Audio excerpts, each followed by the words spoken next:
That brother kind of saved my life. Fat Joe. Fat Joe saved my life. What do you mean? Mack 10 and them was like, man, what you looking at, homie? And he was like, man, I'm from Chicago. We look in the eye.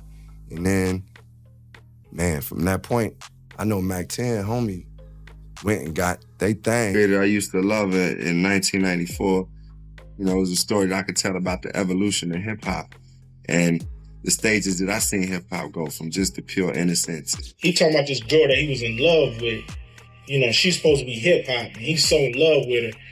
But when she go out here... It's just a violation that can't be overlooked. Problem with Mack? Mack 10 wasn't just making noise in the rap game. He was feared. His name carried weight, and a lot of rappers were flat out scared to cross him. Those who tried quickly learned it was a mistake they wouldn't forget. Even Common ended up in a sticky spot until Fat Joe had to step in and keep him from getting laid out by Mack 10. And get this, Ice Cube himself wasn't immune.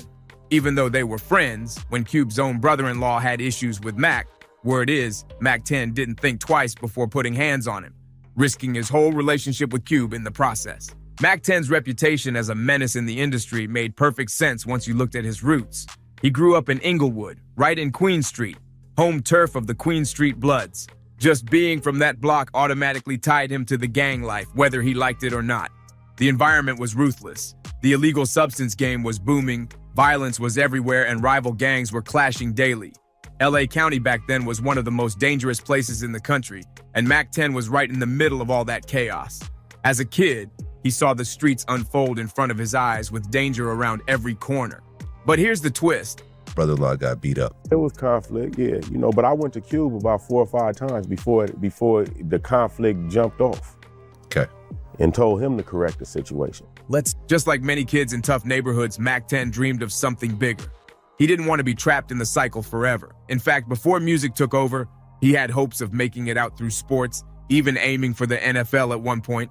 That NFL dream didn't pan out, and as Mack 10 got older, his focus started shifting hard. By middle school, he was already moving in a whole new lane. Music. Hip-hop grabbed him tight, and with so many people in his hood already rapping, the influence was everywhere. It was like the culture was calling his name nonstop. So when did Mack start taking rap seriously? That's when he began studying the greats. Icons like NWA, who were raw, unapologetic, and speaking truths he knew all too well. On Queen. You know what I'm saying? I mean, you to a certain degree, you involve, even if you ain't. Inspired by that energy, he started shaping his own sound, carving out a voice that was both street and authentic. Soon he linked up with a local rap crew called First Amendment. That became his first real stage to spit his story, sharpen his bars, and test out the energy that would eventually make him a problem in the industry. And once his name started buzzing, doors began cracking open. One of the first big breaks came from none other than Eazy-E himself. Eazy saw the hunger in Mack and even had him ghostwriting some joints. Imagine that.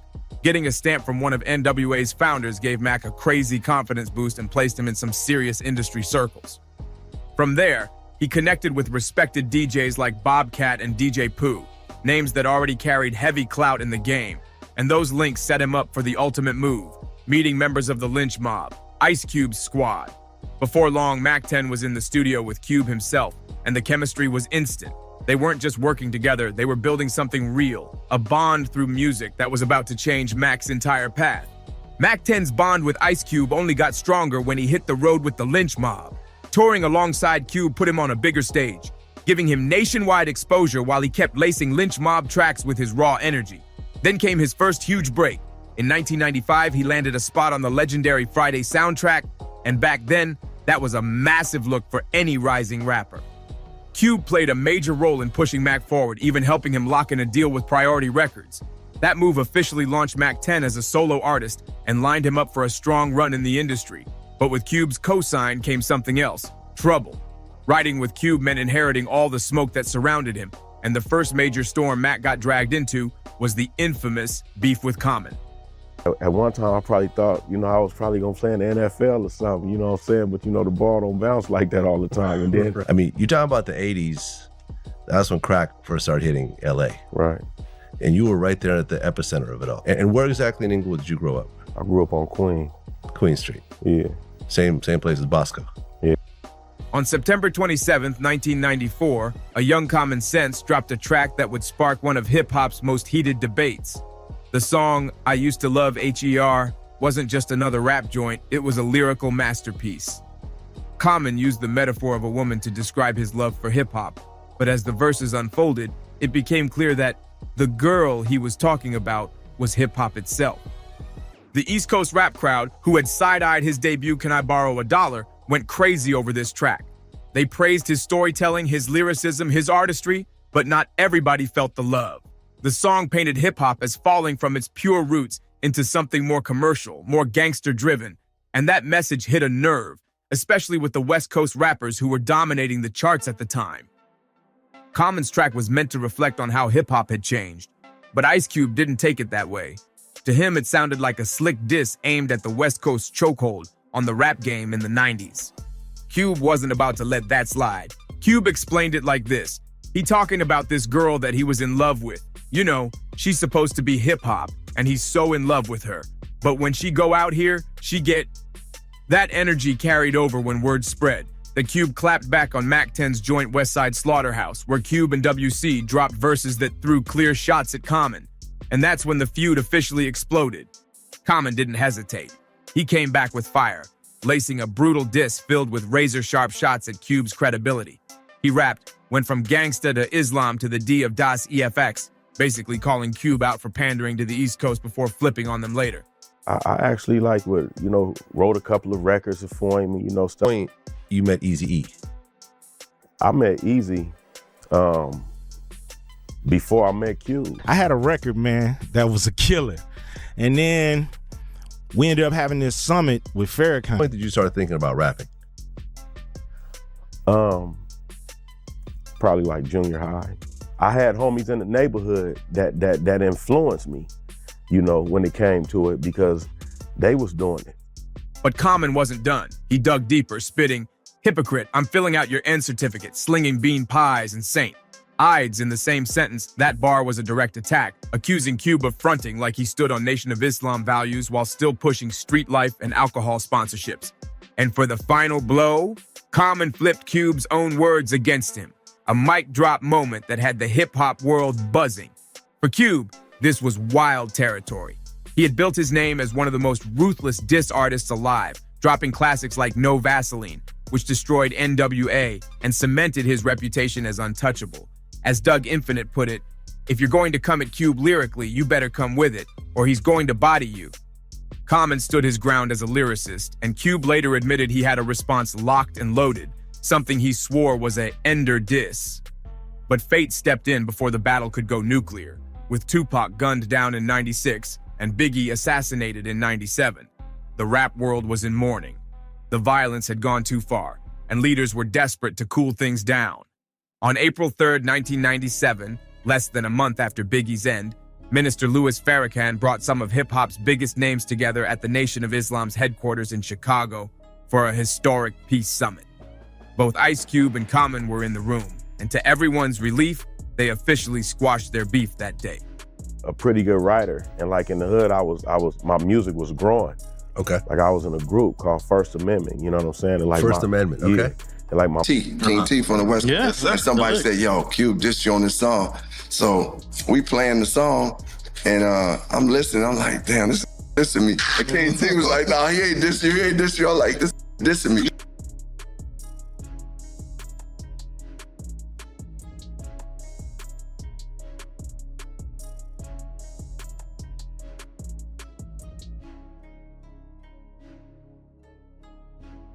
Were cast for a Sprite commercial, with each rapper representing a region of the US in a Voltron-themed campaign. Sounds fun, right?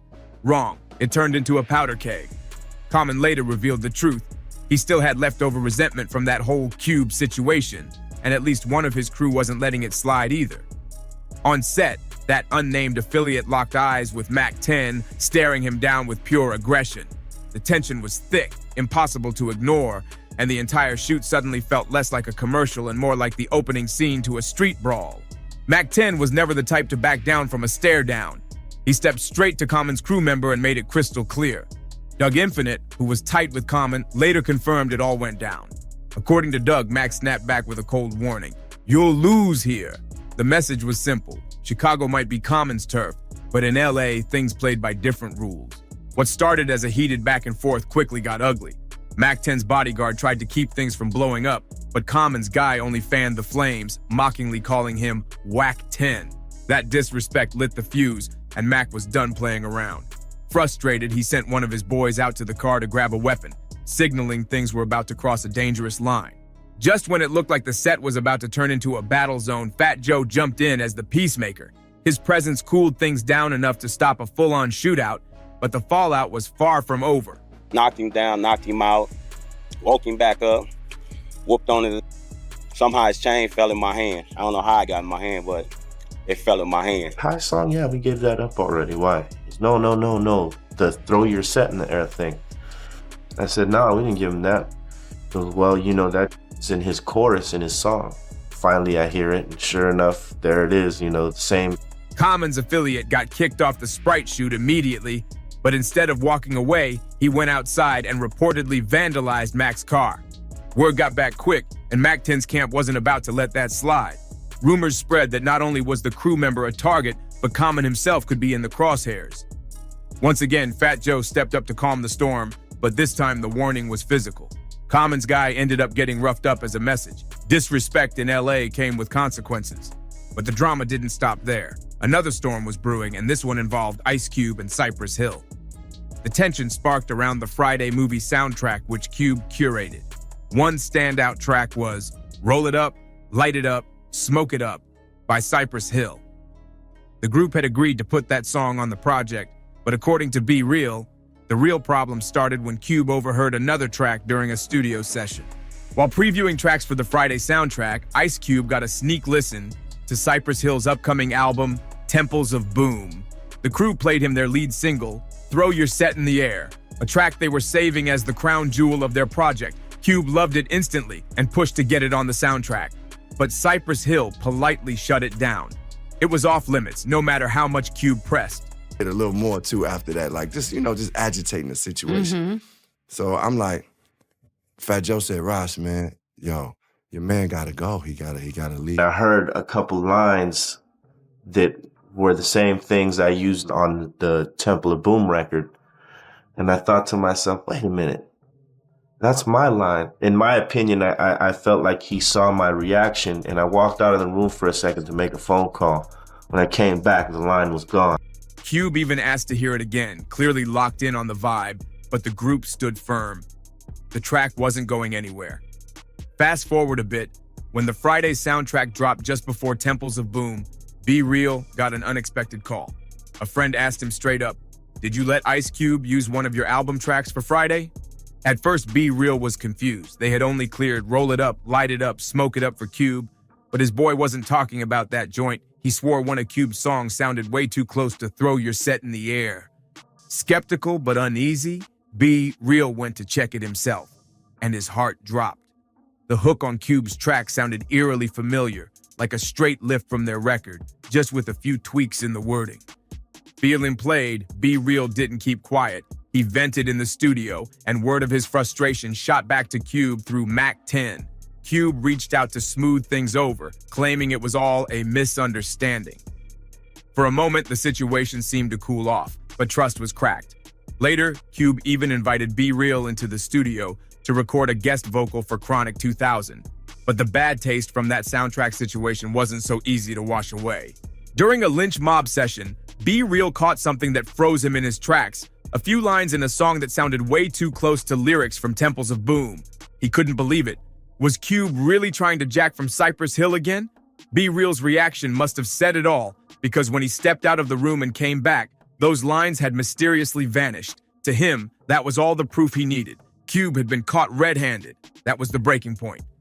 Be Real went straight back to Cypress Hill, laid out what happened, and the crew decided it was time to clap back. They dropped No Rest for the Wicked, a ruthless diss aimed directly at Ice Cube. And when Cypress Hill fired their shot, Cube didn't flinch. He reloaded. Cube came back swinging with his own diss, King of the Hill, and this time he wasn't alone. He brought Mack 10 into the mix. Even though Mack was still early in his career and had never personally crossed paths with Cypress Hill, he jumped in head first. For Mack, it wasn't about personal beef. It was about loyalty. Cube was his guy, and that was all that mattered. What made it even crazier? Cypress Hill were Bloods too, same as Mack. But that didn't change a thing. His allegiance to Cube came first, period. The back and forth split fans and even shook the LA rap scene, already drowning in tension. The streets were watching closely, and every new bar added more pressure to the fire.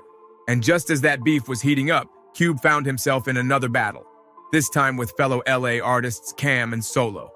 Their business feud was spiraling out of control, and things took a wild turn when Cube and Solo unexpectedly crossed paths at a Los Angeles traffic light. According to Solo, things at that traffic light didn't just get heated, they got physical. He claimed he straight up got the better of Ice Cube in the scuffle, and when it was all over, Cube's chain had somehow ended up in Solo's hands. Solo wasn't about to keep that quiet. He showed up at a Cypress Hill show at the House of Blues, held Cube's chain high in the air, and the crowd went crazy. Cameras flashed, and the moment was immortalized in a photo that spread through the streets, turning the incident into instant legend. I never met Be Real, Muggs, Sin Dog, nobody from Cypress Hill. And they was blood. But I was with it, so I didn't give a said Be Real wanna holler at you. He asked me, so what's it gonna take for you and Cube to squash this? I said, just like you, all he's gotta do is call me. And I explained to him where I was coming from.